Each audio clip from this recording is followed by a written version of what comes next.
Hi, this is John with Chest Freezer Cold Plunge, and in today's video we're going to answer the question, does size matter when it comes to your chest freezer?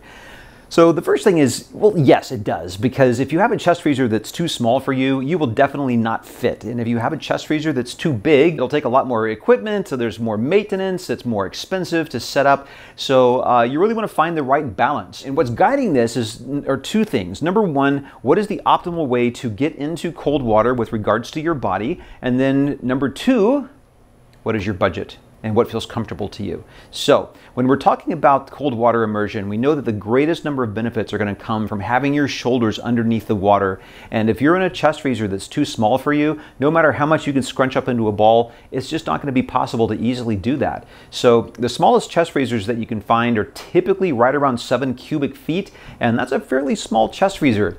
Most people, unless you're a very petite or tiny person, you're not going to be able to fit into a chest freezer that's that size. So the bare minimum would be like a 10 or 12 cubic foot chest freezer, and that would be like even on the small side. So for kind of the baseline model that I would recommend is a 14.8, or let's just say 14 to 15 cubic foot chest freezer. And that's going to be about 400 liters for those of you outside of the US. On the larger size of chest freezers, you can find them in 19, 20, or up to 22, or maybe even 24 cubic feet. That's going to be closer to the 500 or 600 liter models. And for those people that are taller, much taller than about 6'3" or 6'5", that might be a better option for you, because you can stretch out your feet and it just might feel more comfortable. Now that said, we've got some pretty tall people that are using the 15 cubic foot chest freezers, and they are perfectly fine and comfortable in that. Again, it depends on your personal preference. So how do you find out the best size for you? The first way to go about finding what chest freezer is the best size for you is to go visit some stores that are selling chest freezers and actually climb inside. If you've got a salesperson in there, tell them that you're looking for a chest freezer that's large enough to fit a body inside. It's a good joke. And they might laugh, hopefully they will, or they might call the police, so be careful for that. Usually it's a good chuckle, but it's almost a classic joke now that's going around with the chest freezer cold plunge community. But have fun with it. Now some of them won't mind if you climb in. Some stores are a little more particular about that, so be friendly, be respectful. Do take your shoes off before you get inside so you won't be denting up the floor or scuffing it up. Now, once you get inside there, what you want to just do is, feel, is it good and comfortable for your body? Does it feel cozy in there? Does it feel too cozy? Does it feel too big? How do your feet feel? Are your feet able to press against the wall? Can you bend your knees in there? And also remember this. You're only going to be in this chest freezer for just a few minutes in terms of your practice. You're not hanging out like you would in a hot tub. It's not meant for relaxation. So it's not really something that you have to make perfectly cozy and comfortable. So the entire idea of the cold water immersion practice is to get you into your discomfort. So that really does drive what you're doing with the chest freezer. You're only spending that little few minutes worth of time. Once you can try out the different sizes, you'll just immediately get a sense in your body of what feels most comfortable for you. And you need to look at different brands and different models, because some chest freezers of the exact same size are a little taller or shorter, or a little wider or not as wide, or some of them are a little deeper than other ones. Find out really what feels best to your body. If you don't have a close by store where you can go sit into an actual chest freezer and try it out, here's what you can do. Go to the manufacturer's website and get the external measurements of the chest freezer. You would get the external width left to right, the external depth front to back, and then the height top to bottom. And what you're going to do is subtract somewhere between 5 to 6 inches on a chest freezer from those measurements. And what that's doing, and that's like somewhere 12 to 15 centimeters.